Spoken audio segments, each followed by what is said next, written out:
Olá pessoal, seja muito bem-vindo ao canal Lendo Querendo. E hoje então, tá certo, a gente vai conversar um pouquinho sobre mais uma parte, né, desse livrozinho aqui chamado Medo Clássico, do Edgar Allan Poe.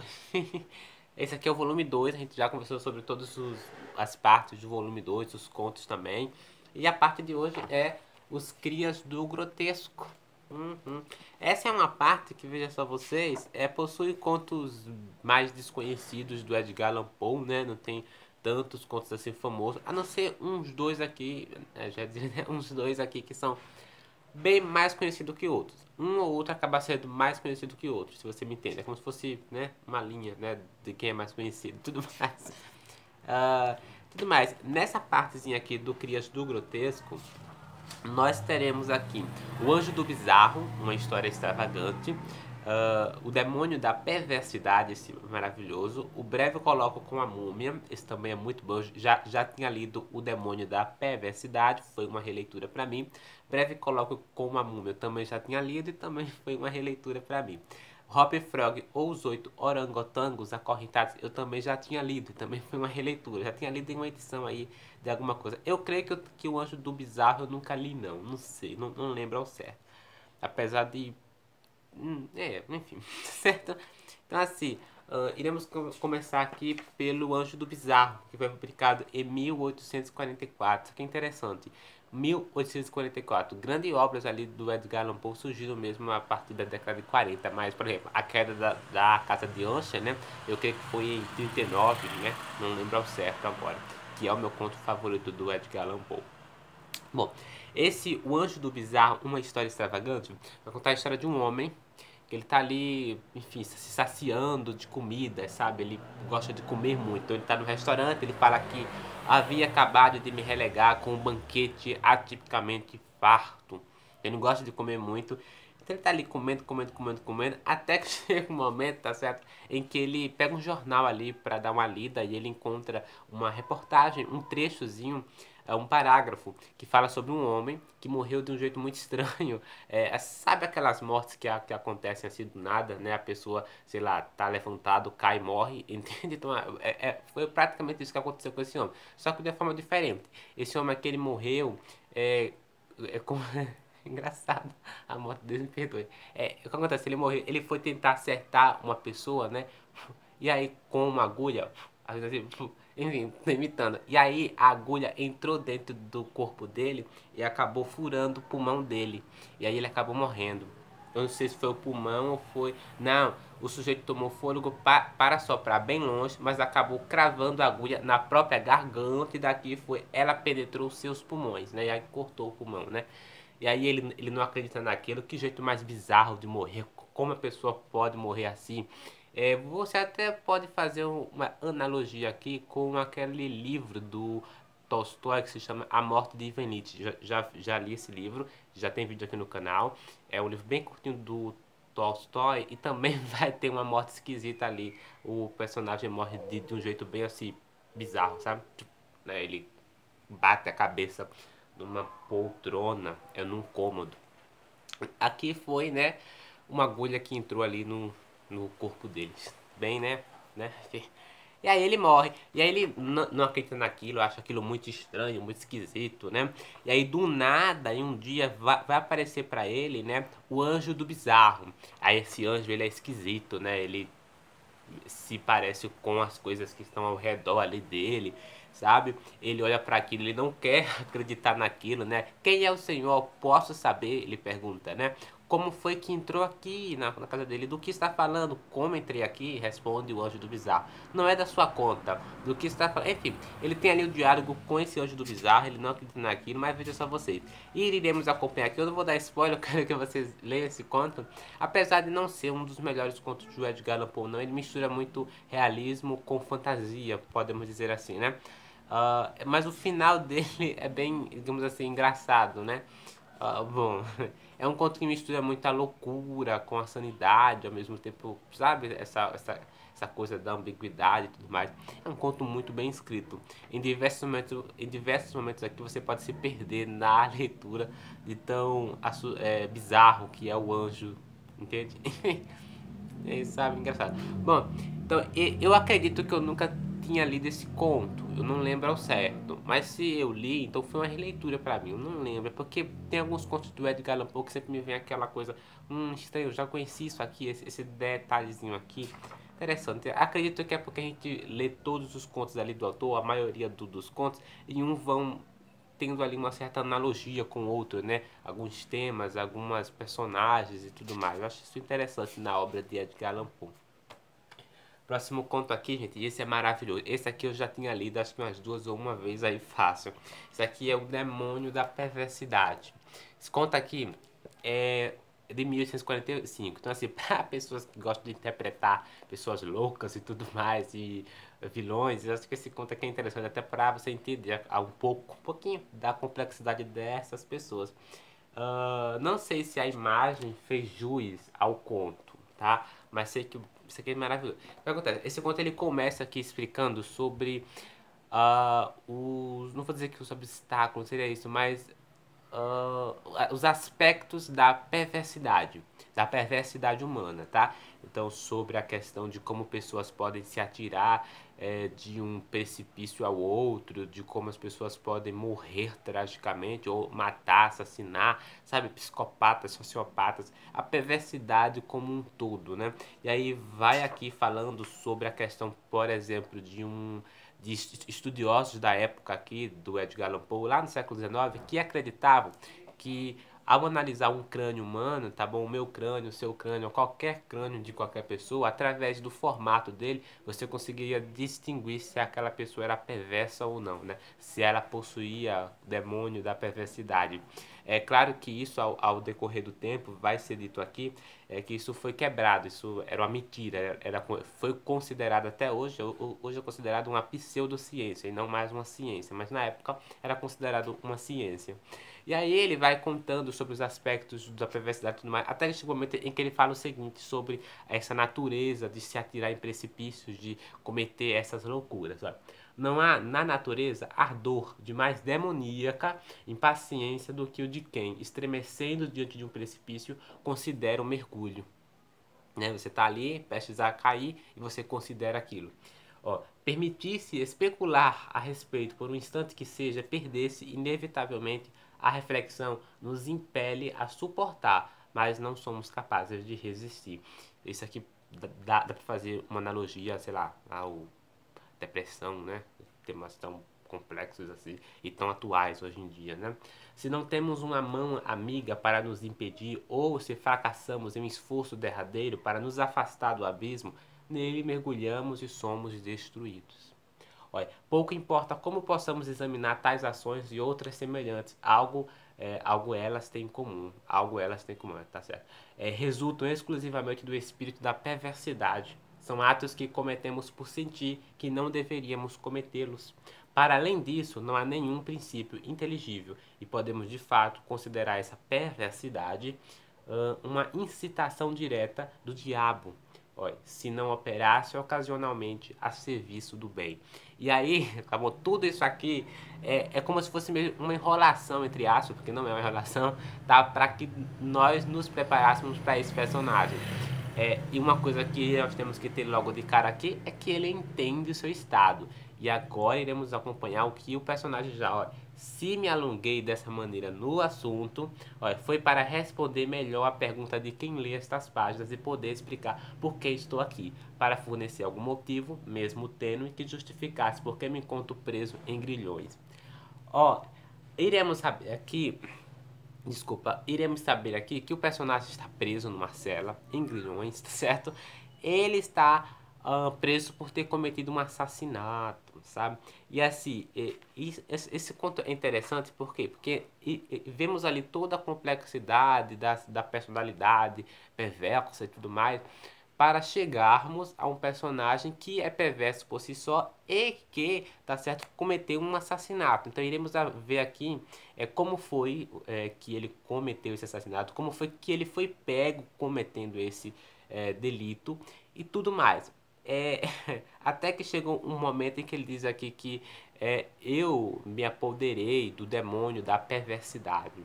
É um conto bem interessante, tá, gente? Muito bom esse. Eu gosto muito desse conto aqui. Tem algumas pessoas que podem não gostar, porque é um conto que não é tão surpreendente assim, né? Mas é um conto bem bacana. Eu gosto muito dos contos do Edgar Allan Poe. Eu adoro esses contos. Eu gosto muito dessa temática.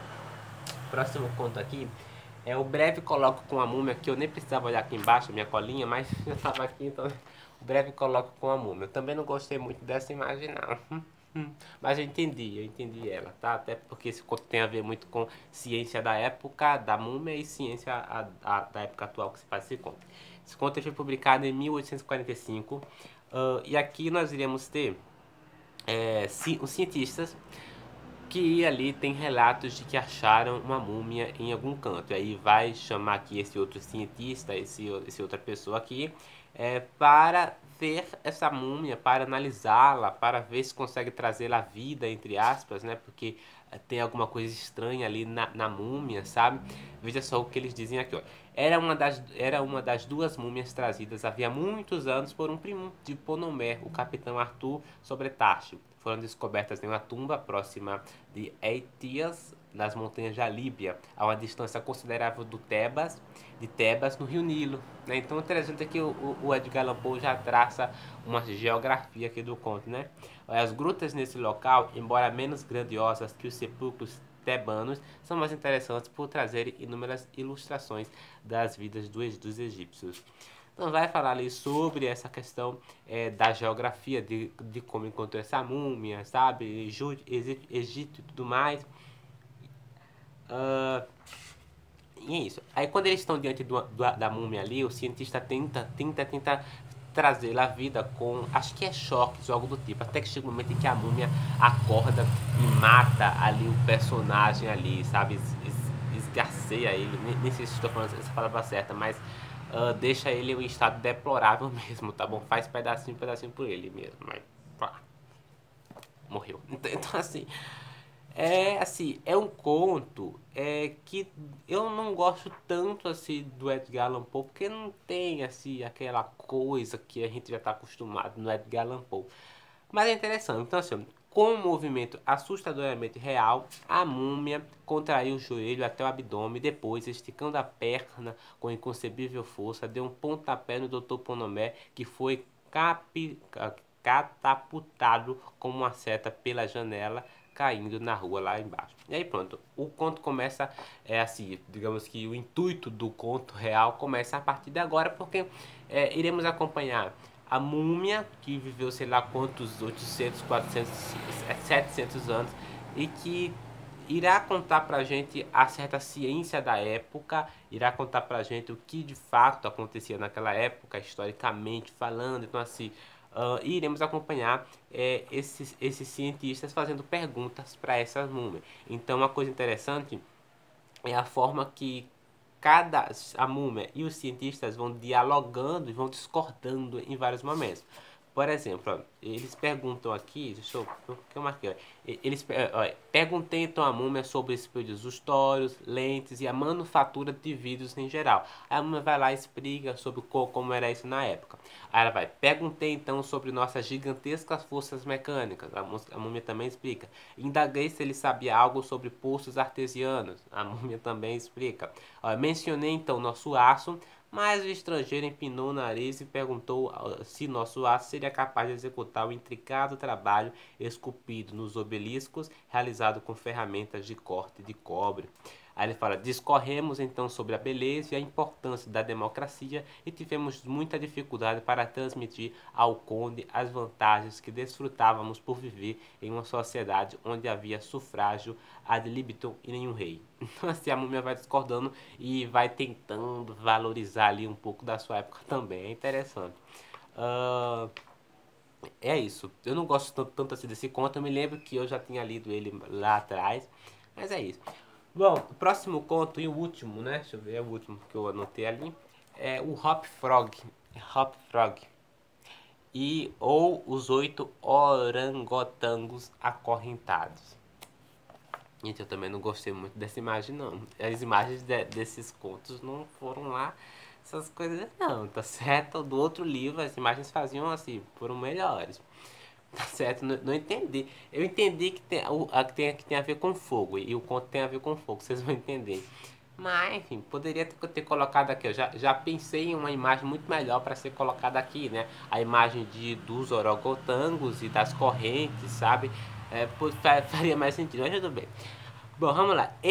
Os oito orangotangos acorrentados, é um conto que eu já tinha lido uma vez e eu me lembro que eu fiquei totalmente surpreso. Assim, dentro dos contos do Edgar Allan Poe, esse é um conto incrível também. É um conto maravilhoso. Aqui nós temos assim Edgar Allan Poe detalhando coisinha por coisinha. Você vai imaginando aquilo até chegar ao final, mesmo não sendo tão assim imprevisível, sabe?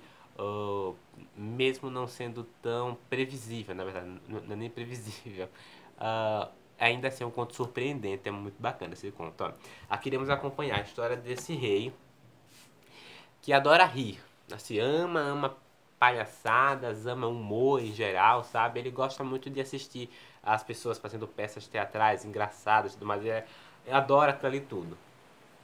Ele tem um bobo da corte também, que se chama, eu até anotei aqui o nome dele, Hop Frog, é o bobo da corte dele, né, que ajuda ele nessas coisas aí.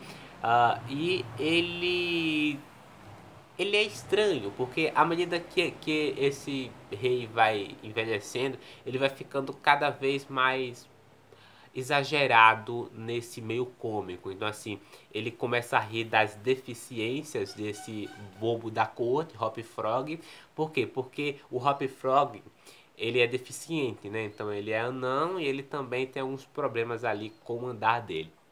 Dado isso, ainda assim ele ri disso tudo, ri dele, ele vai ficando mais exagerado, enfim, não tão agradável assim para os outros, porque isso vai ser praticamente ruim para os outros, porque, né, imagina, você ri da sua deficiência, ri de coisas que realmente são, não é para rir, né?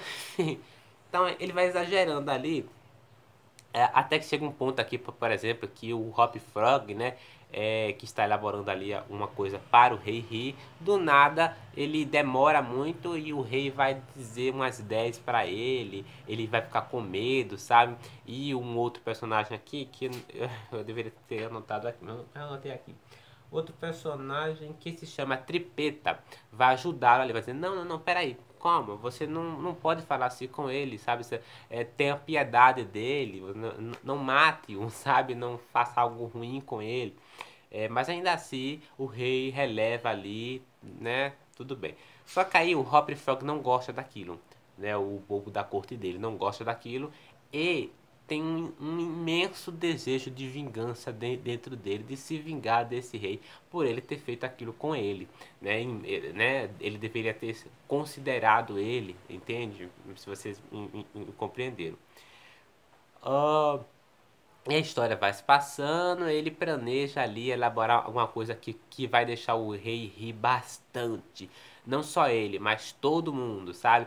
Um espetáculo que vai fazer com que as mulheres tenham tanto medo que elas, sei lá, caiam, desmaiem na hora. O rei adora essa ideia porque ele ama rir. Enfim, então ele vai planejar, tá certo? Esse espetáculo dos 8 orangotangos acorrentados. E assim, gente, mal o rei sabia que na verdade nesse espetáculo seria a sua vingança. Então ele poderia colocar tudo aquilo para fora. Ele faz esse espetáculo ali. Ele diz que o rei tem que vir contar o traje. Não só que o rei, mas que todos têm que se comportar de tal maneira no dia, que tem que fazer aquilo e tudo mais. E o rei vai seguindo os passos dele. Chega o dia, as pessoas entram assim, ficam totalmente, não vou dizer, quase espantadas com, né, tudo aquilo que foi elaborado para aquele dia. Os 8 orangotangos entram, depois de tanta demora, o rei e os outros ali também entram. Eu só fiquei na dúvida se o rei está entre os orangotangos, né? Entre os 8 orangotangos. Eu não sei, porque isso é importante saber, porque no que é que consiste esse espetáculo. Os 8 orangotangos estão ali todo acorrentados para cima ali, como se fosse um triângulo mesmo, os 8 aqui para cima.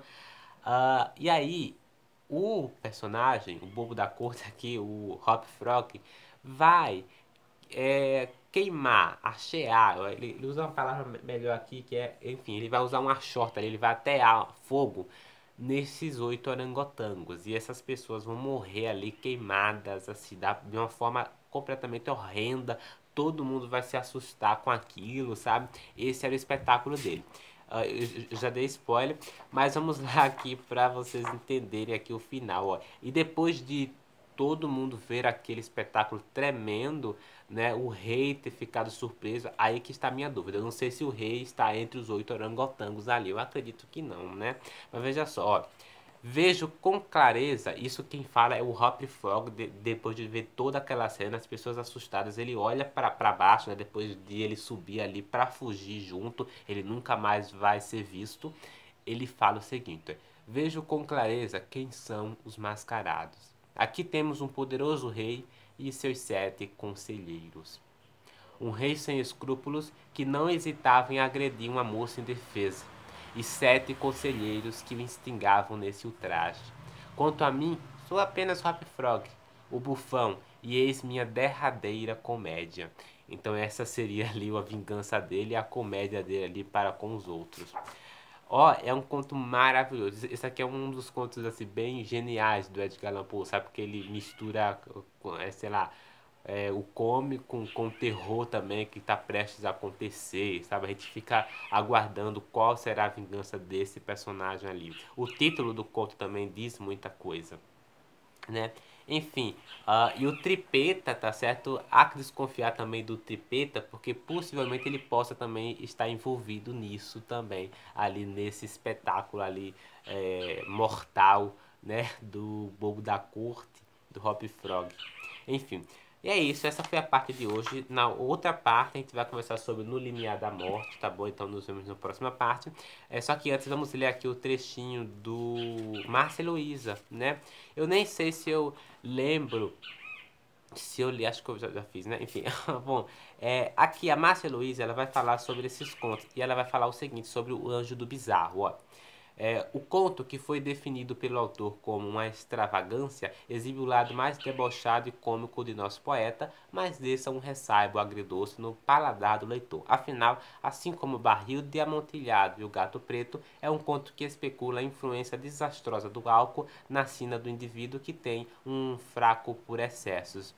Esse Anjo do Bizarro ali tem muito a ver também com o álcool, porque o personagem anda muito bêbado aqui na história, tá? Ó, e ali sobre o demônio da perversidade, ele vai falar o seguinte: é claro que a cisão completa do nosso lado obscuro, concentrado e personificado por um outro, a quem antagonizamos em repúdio. Ó, é mais confortável do que a ideia de sermos luz e sombras ao mesmo tempo. Todo um alicerce moral corre o risco de despencar quando admitimos que existe entre todos nós o bom e o mal, o sóbrio e o ébrio, e o contido e o alucinado. Mas, para além daquele que não conhecemos e que responde pelos nossos pecados, existe outro duplo, ainda mais perturbador, o que convive conosco no mesmo corpo. E aí ele vai citar, né, o demônio da perversidade como exemplo. E aí, continuando sobre o demônio da perversidade, ela vai também falar sobre mais. Viu que esse conto tem muita coisa bacana? Talvez seja o conto mais biográfico de Poe, cuja capacidade espantosa de se sabotar era célebre entre seus detratores e reconhecida com muito pesar também pelos seus amigos. Com quase previsível regularidade, Poe eliminava chances de sucesso, estabilidade financeira e inserção social em todos os ciclos literários por onde passava, movido por um ímpeto autodestrutivo que não era necessariamente movido por um ímpeto, que não era necessariamente instigado pelo álcool. Muitos insistem em associar o demônio da perversidade do autor à bebida, mas cabe lembrar, como disse o próprio escritor, a insanidade vinha primeiro, a bebida depois. E ali, sobre o breve colóquio da múmia, ela vai falar que uma narrativa sobre preservação e memória que sugere que a única solução contra o esquecimento é manter-se vivo, ainda que mumificado por longos anos, né? Essa coisa do breve colóquio com a múmia, tá bom? Nós temos aí uma múmia do passado, assim, bem distante, que vai trazer coisas da época, né? Então, essa preservação e memória, né, de antes. E Hop Frog ali, né, ela também vai contar um pouquinho sobre esse conto. Vai falar o seguinte, ó: o diminuto bufão coxo que após uma vida de bullying decide se vingar de um rei arrogante e tirânico em grande estilo. Ao contrário dos demais homicidas de Poe, que muitas vezes cometem seus crimes por motivos inócuos, Hop Frog está mais para o herói justiceiro do que Psycho-Killer. Enfim, o resultado é um conto intrigante e um dos últimos do autor, publicado meses antes de sua morte. É isso aqui eu não lembrava. Retornando a um cenário de corte monárquica que evoca o baile da morte rubra, da morte vermelha. A adaptação cinematográfica dirigida por Roger Corman combina habilmente os dois contos. Eu já assisti, inclusive, a adaptação o baile da morte vermelha, que tem o Vincent Price aqui no YouTube. Eu assisti, dá pra achar aqui no YouTube, é só vocês pesquisarem ali. Tem o Vincent Price e tudo mais. Esse Hop Frog bem parece mesmo com aquele conto, a diferença é que são espetáculos diferentes, mas parecem um pouco. Essa questão ali do público e tudo mais, né? Enfim, e é isso. Nos vemos no próximo vídeo, tá certo, gente? E acompanhe o mês do Halloween, os vídeos sobre os contos de horror e terror que está acontecendo. Hoje foi contos bem mais leves, né? Nesse sentido de fantasmas e tudo mais. Enfim, nos vemos no próximo vídeo. Dá o seu joinha, se inscreva aí no canal, comente e tudo mais. Apoie o canal no Apoia-se também. E nos vemos no próximo vídeo. Até lá.